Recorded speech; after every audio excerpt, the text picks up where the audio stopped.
Iran अब जिस तरह की मिसाइलों से इज़राइल के शहरों पर हमले कर रहा है, उसकी कल्पना ना तो इज़राइल ने की थी और ना ही अमेरिका ने। हालात ये हो गए हैं कि ईरान के ज़बरदस्त पलटवार से रूस और चीन का भी जोश हाय हो गया है। दोनों ने ही अमेरिका और इज़राइल को सीधी धमकी दी है कि अगर ईरान के परमाणु ठिकानों पर हमले नहीं रोके, तो फिर जंग बेहद विनाशक हो जाएगी। 170 घंटे बाद इज़राइल पर ईरान का सबसे बड़ा मिसाइल हमला इस वक्त पूरे इज़राइल में गाजा जैसी तस्वीरें दिखाई देने लगी हैं। ये कहना गलत नहीं होगा। हालात ये हो गए हैं कि इज़राइल की राजधानी तेल अव्यूह में ईरान की बैलिस्टिक मिसाइलों ने तूफानी तबाही मचाई है। सिर्फ 2 घंटे के अंदर ही तेल अव्यूह पर 12 मिसाइलों से हमला हुआ है, जिसमें 25 से ज़्यादा इज़राइलियों के मारे जाने की खबर है। ईरान के हमले साबित कर रहे हैं कि ईरान पर जिस तरह से 13 जून से 17 जून तक खूनी हमले हुए, उससे ईरान को भले ही भारी नुकसान हुआ हो, लेकिन ईरान ने अब हाइपरसोनिक बैलिस्टिक मिसाइलों और आत्मघाती ड्रोन से खूनी हमले इज़राइल पर शुरू कर दिए हैं। इस वक्त की सबसे हैरान करने वाली खबर ये है कि अमेरिका और इज़राइल मिलकर 180 जेट से ईरान पर हमला करने जा रहे हैं, जबकि अमेरिका और इज़राइल के लिए सबसे बड़ी चुनौती ईरान का बोर्डो परमाणु ठिकाना साबित हो रहा है, जो ज़मीन में इतनी गहराई में है कि इससे 3000 पाउंड का बंकर बस्टर बम भी आसानी से तबाह नहीं कर पाएगा। इधर ईरान के समर्थन में रूस और चीन खुलकर सामने आने लगे हैं। पुतिन ने दो टूक कह दिया है कि इजराइल के हमलों से ईरान के भूमिगत परमाणु अड्डों को नुकसान नहीं हुआ है। वहीं ट्रंप ने ऐलान कर दिया है कि जब तक खामई को मारा नहीं जाएगा, तब तक ईरान हमले करता रहेगा। खामनेई का खुला चैलेंज फोड़कर दिखाओ 4 परमाणु अड्डा। इजरायली हमले बेशक ईरान के लिए काल साबित हो रहे हो, लेकिन ऐसा बिल्कुल भी नहीं लगता कि ईरान के 20 टॉप कमांडर, 4 परमाणु वैज्ञानिकों के मारे जाने के बाद भी ईरान के तेवर ढीले पड़े हो। पिछले 8 घंटे में इजराइल ने ईरान में अराक हैवी वाटर रिएक्टर पर हमला कर दिया है। कुछ घंटे पहले ही इजरायली सेना यानी आईडीएफ ने अराक में होंडब शहर के लोगों को इलाका खाली करने की चेतावनी दी।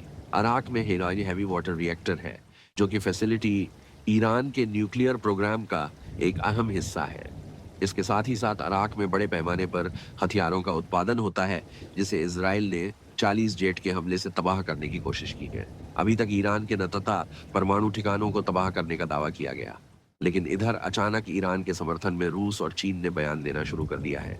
रूस के राष्ट्रपति पुतिन ने डंके की चोट पर कहा कि ईरान के जिन परमाणु ठिकानों पर इजराइल के जेट और मिसाइलों से हमले किए गए, उससे ईरान के भूमिगत परमाणु ठिकानों को नुकसान नहीं हुआ है।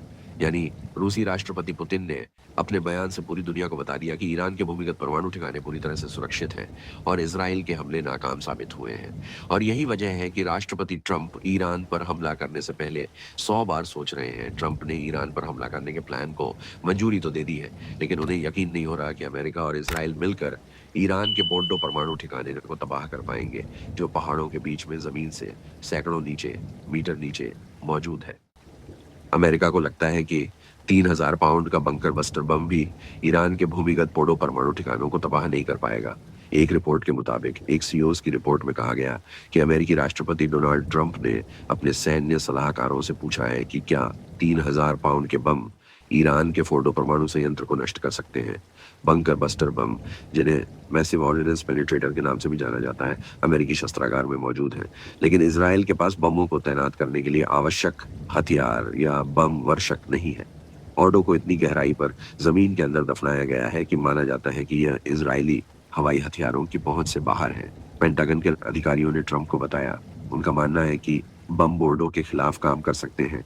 हालांकि यह अभी तक स्पष्ट नहीं है कि ट्रंप इस बात को लेकर आश्वस्त हैं भी या नहीं। एक्सेस की रिपोर्ट के मुताबिक 300 पाउंड के बमों का इस्तेमाल कभी भी वास्तविक युद्ध में नहीं किया गया, केवल परीक्षणों में किया गया है। इजरायलियों ने अमेरिकी अधिकारियों से कहा कि भले ही वे बमों से फोड़ों को नष्ट नहीं कर सकते, लेकिन इससे वो ईरान को मिट्टी में मिला सकते हैं। ईरान ने उड़ा दिए। इजरायली स्टॉक एक्सचेंज, ईरानी समाचार एजेंसी IRNA के मुताबिक सुबह बमबारी में ईरान का मकसद IDF खुफिया हेडक्वार्टर और सुरोका अस्पताल के पास बने एक बेस को निशाना बनाया।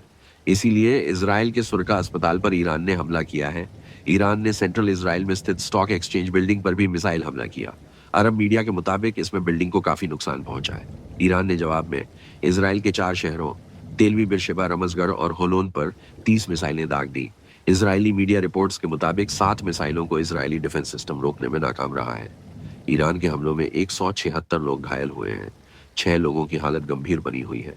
इजरायली पीएम बेंजामिन नेतन्याहू ने कहा, ईरान जानबूझकर इजरायली नागरिकों और अस्पतालों को निशाना बना रहा है। इजराइल इन हमलों का बदला जरूर लेगा।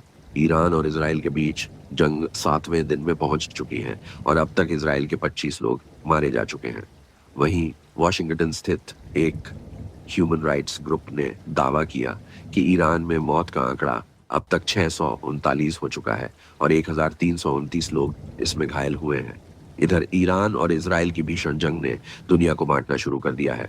रूस, चीन और तुर्की ने इसराइल का खुलकर विरोध करना शुरू कर दिया है और साफ चेतावनी इसराइल और अमेरिका को दी है, ईरान पर हमले बंद करो वरना अंजाम बुरा हो सकता है। ईरान में आया अली खामेनी की सत्ता रूस के लिए बहुत अहम है।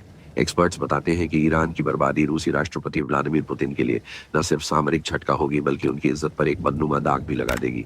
ईरान रूस का अहम आर्थिक और सैन्य साझेदार है। रूस ने ईरान में अरबों डॉलर का निवेश कर रखा है।